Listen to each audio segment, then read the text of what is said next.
as a VC, I see a lot of stuff, which provides a lot of benefits and a lot of perspective when I look at companies.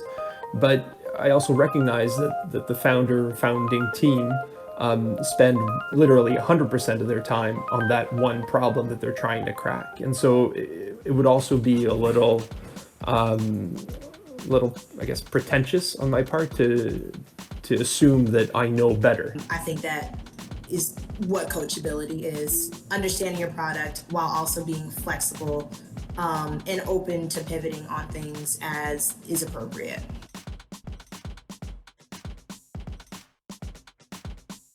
Let's dive into to coachability and founders, because I think that's a super interesting discussion.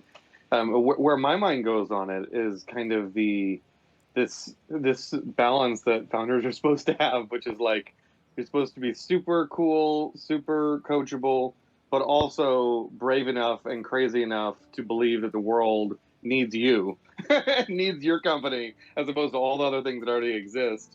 And so you need to be aggressive enough as well to be that, but also coachable and approachable and the person that's fun to be around. And that's hard, right? So I'm interested to hear what you're looking at when each of you say coachable, and what level of kind of confidence is okay and what level of confidence isn't okay. Like how you see that difference. Let's have a little conversation about kind of founders and coachability. So I agree that it's a delicate balance. I think given the nature of my business, I probably work with founders who tend to be a little older, more experienced, and later in their career than either Tobias or Kiona. And I think If you're going to tell me that scientists don't have that same problem, I'm going to be really surprised right now. I think scientists are known as being a little set in their ways, right?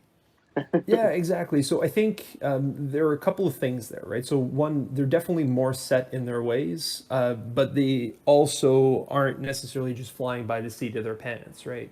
When Okay. you've been in academia for 10 or 15 years and then spent another 10 or 15 years in industry and you've actually become kind of a product or an engineering leader in your firm, you have a pretty good sense for how things can and cannot be done. And the clarity on your vision is occasionally probably quite a bit higher. I think, in terms of where I fall on this balance between founder coachability and kind of the other attributes around, let's call it confidence or aggressiveness or whatever you want, it is probably that I don't need a founder who'll just take everything that I say for granted. What I look for are founders who are willing to have an intelligent and informed discussion on why they do what they do. And that we can kind of reasonably expect to disagree, and that if we disagree, we can try to investigate why that is and how we might be able to come together. I think, as a VC, I see a lot of stuff, which provides a lot of benefits and a lot of perspective when I look at companies. But I also recognize that the founding team spend literally 100% of their time on that one problem that they're trying to crack. And so it would also be a little, I guess, pretentious on my part to assume that I know better necessarily. And therefore, a bit of healthy pushback and some more explanation is oftentimes the right answer. So, it's about being willing to engage, being intellectually curious, and ensuring that you're able to have those conversations. I think where I draw the line is if we have the conversation and I'm really firm and I can tell you, look, I know this is the answer. This is what you need to do. So for example, hiring a COO who's got business experience or hiring a sales leader who knows exactly what he's doing rather than, your postdoc buddy. That's when the founder needs to learn to let go.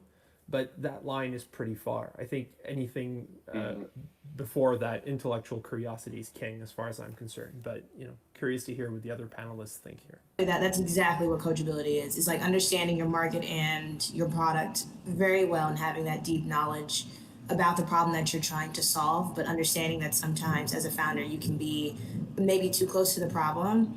And depending on the VCs that you're working with who might have a a broader understanding of the market. So like, yeah, no, intellectual curiosity and being like, okay, like I see that you're firm on this. However, let me offer a different perspective. And as long as we can have that conversation, I think that is what coachability is: understanding your product while also being flexible, and open to pivoting on things as is appropriate. No, I mean, I agree with both of you essentially. I mean, just the nature of our industry, if we think about it, and that's maybe a bit different to Charles, is that we have invested in a lot of emerging markets as well, similar to Africa, like Indonesia, where the average age is in Indonesia, for example, 29.4 years. And where we naturally have a lot of younger founders who previously joined other tech companies and also want to do something on their own. Um, but oftentimes these founders are really strong just because they're so passionate about what they're doing. The only dangerous side of that is that if they speak to a VC, there's probably a different level of authority in their mind.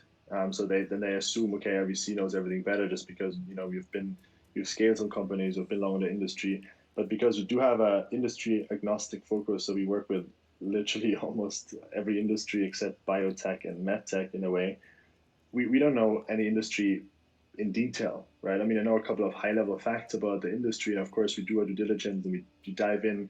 But from a very detailed perspective, I always tell the founders like, don't listen to what I'm saying. I mean, I always take it very careful because we do have a couple of methods and concepts we know which kind of work from a scaling perspective or from a fundraising perspective, and obviously we can do a lot of introductions and we have done it before, but it's always different for each of the companies, each of the industry, and of course the stage of the company as well. And then the location is another factor which sort of gives a bit more of a delta in that space. So for us, it's really about working with the founders, right? I mean, we are sitting them every week on an hour call to think about and go through what they have been doing, what has been changed over the last week, and how can we help. And then we have deep dive sessions based on what they currently need, right? If they're fundraising, and obviously we have a deep dive session on fundraising and try to get their pitch deck done, and like try to, if it's a token raise, get their tokenomics ready, and all these factors. But we really want to work with them and have an active discussion. And if the founder is a bit more arrogant in that space or thinks that he knows everything better just because he's worked in the industry for a couple of years, then it's obviously difficult to work and find that sort of partnership balance we're looking for, where each of us gets challenged to find the best solution, right? And for us, so we have this mindset of if we need 2 hours of discussing it, but essentially we can implement it in 10 minutes, why not just go ahead and try it if it's not harmful for the business, right? So we do a lot of tryout sort of methods and strategies and processes with our founders together and help them improve and help them scale, and then take these learnings and of course go back and then try it again and do the same thing with other companies as well within a similar space. But this is of course only possible if there's some sort of connection, almost a relationship with the founders and the VC, meaning us. And yeah, that's sort of what we're looking for. And if we don't have that connection on the first calls, it's usually a no, just because we know how hands-on we work and like what kind of relationship we need in order to bring that to a safe harbor, right?